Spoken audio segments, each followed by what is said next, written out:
நான் உங்கள்கிட்ட 4 கேள்வி கேட்பேன், நீங்கள் எனக்கு கரெக்டாக பதில் சொல்லணும். ஓகேயா? முதல் கேள்வி, இந்தியாவில் சுகர் பேஷண்ட் அதிகம் ஆகிட்டு இருக்காங்களா இல்லை குறைஞ்சிட்டு இருக்காங்களா?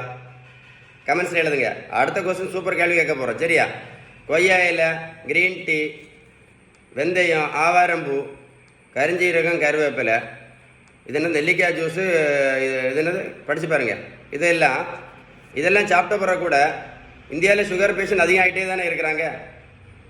இதெல்லாம் சாப்பிட்ட பிறகு கூட ஒரு மாத்திரை சாப்பிட்டுட்டு இருந்த பேஷண்ட்டு இப்போ 3 மாத்திரை சாப்பிட்டுட்டு இருக்காங்களே சுகருக்கு மட்டும். முதல்ல மாத்திரை மட்டும் சாப்பிட்டுட்டு இருந்த சுகர் பேஷண்ட்டு இப்போ மாத்திரை இன்சுலின் சேர்த்து போட்டுட்டு இருக்காங்களே, அது ஏன் சொல்லுங்க பார்ப்போமே. வெந்தயம், கருவேப்பிலை, கரிஞ்சீரகம், ஆவாரம் எல்லாம் சாப்பிட்ட பிறகு கூட மாத்திரை இன்சுலின் சேர்த்து போட்டுட்டு இருக்காங்களே, இதுக்கும் பதில் எனக்கு கமெண்ட்ஸில் எழுதுங்க. சரி, அடுத்த கொஸ்டின் கேட்க போகிறேன். சூப்பர் கேள்வி.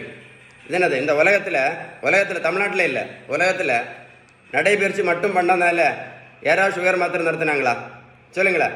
சரி, நிறையவே நடைபயிற்சி பண்ணிட்டு இருந்த பிறகு கூட, நிறையவே நடைபயிற்சி பண்ண பிறகு கூட, சரியா, நடைபயிற்சி பண்ண பிறகு கூட இந்தியாவில் சுகர் பேஷண்ட் ஜாஸ்தி ஆகிட்டே இருக்கிற. அது மட்டும் இல்லை, நடைபயிற்சி பண்ண பிறகு கூட முதல்ல ஒரு மாத்திரை சாப்பிட்ற சுகர் பேஷண்ட்டு இப்போ நிறைய பேர் 3 மாத்திரை சாப்பிட்றாங்க.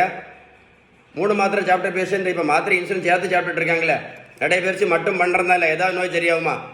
சொல்லுங்கள், கமெண்ட்ஸில் எழுதுங்க. சுகருக்கு மாத்திரை மட்டும் போட்டதுனால யாருக்கா சுகர் சரியாயிருக்கா? சரிக்கா, சரியா இருக்குன்னா சொல்லுங்கள். இதோட ஒரு பெரிய மூட நம்பிக்கை நம்மகிட்ட இருக்குது, பெரிய மூட நம்பிக்கை. சோறு சாப்பிட்றதுனால தான் சுகர் வருது, சோறு சாப்பிட்றதுனால தான் இன்சுலின் போட்டுட்ருக்கோம் அப்படின்னு இருக்கா இல்லையா?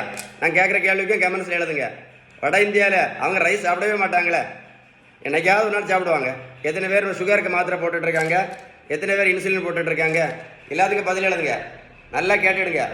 மருத்துவத்தில் நீங்கள் எந்த டெக்ஸ்ட் புக் எடுத்து படித்தாலும் சரி, மெடிசனில் எந்த டெக்ஸ்ட் புக் எடுத்து படிங்க, அவங்க சுகருக்கு சொல்லக்கூடிய முதல் ட்ரீட்மெண்ட் பேலன்ஸ்டு டயட்டு தான், உணவு முறை தான் சரி பண்ண சொல்கிறாங்க. 2வது உடல் உழைப்பு, 3வது நல்ல தூக்கம். சரியா? 3 தான். 4வது தான் மாத்திரை, 5வது தான் என்னது? இன்சுலின். நம்ம இந்த முதல் 3 பண்ணுறதே இல்லை. நல்லா ஞாபகம் வச்சுடுங்க. இன்னைக்கு சுகர் எதனால் வருதுன்னு கேட்டால் இன்னைக்கு யாருக்குமே தெரியாது. ஒரே ஒன்று, சுகருக்கு காரணம் இன்சுலின் ரெசிஸ்டன்ஸ். இதை எழுதி வச்சுக்கிடுங்க. இந்த இன்சுலின் ரெசிஸ்டன்ஸை சரி பண்ணணும்னா ஒரே ஒரு வழி தான் இருக்குது, ஒரே ஒரு வழி தான். அதுக்கு பேர் தான் பேலன்ஸ்டு டயட். நீங்கள் பேலன்ஸ் டயட்டு கரெக்டாக ஃபாலோ பண்ணீங்கன்னு வைங்களேன், என்ன ஆகும் தெரியுமா? என்ன ஆகும் சொல்லுங்கள் பார்ப்போம். அடுத்த 50 வருஷம் ஆரோக்கியமாக வீட்டில் ஹாப்பியாக இருக்கலாம். நான் சொன்ன இன்ஃபர்மேஷன் உங்களுக்கு யூஸ்ஃபுல்லாக இருந்தால் கமெண்ட்ஸில் OES அப்படின்னு டைப் பண்ண மறந்துடாதுங்க. இந்த வீடியோவை லைக் பண்ணி ஷேர் பண்ண மறந்துடாதுங்க. ஷேர் பண்ணிங்கன்னு உங்களுக்கு மட்டும் இல்லை, இந்த வேர்ல்டில் நிறைய பேர் யோசித்து பார்ப்பாங்க. அதுக்கு தான் ஷேர் பண்ண சொன்னேன். விருப்பம் இருந்தால் ஷேர் பண்ணுங்கள். ஓகேவா?